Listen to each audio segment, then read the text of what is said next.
पण झाले असं तात्या, आपण ज्याला बोलतोय म्हणजे सांगतोय पाठिंबा देतोय करतोय, आम्हाला नुसतं तुम्ही शब्द टाकला इकडे हे करायचंय ती करायचंय, आम्ही कुसळ पॅन्टेल लागवतोय पळतोय, पण आम्हाला विचारत पण नाही.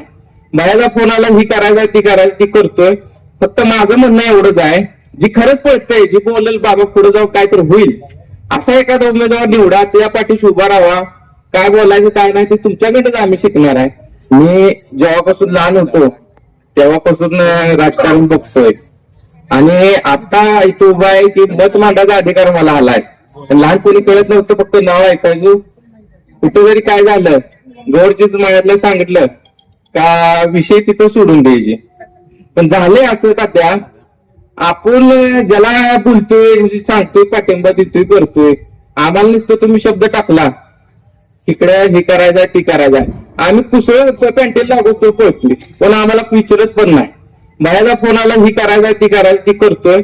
फक्त माझं म्हणणं एवढंच आहे, जी खरंच पळतंय, जी बोलेल बाबा पुढे जाऊ काय तर होईल असा एखादा उमेदवार निवडा, त्या पाठीशी उभा राहा.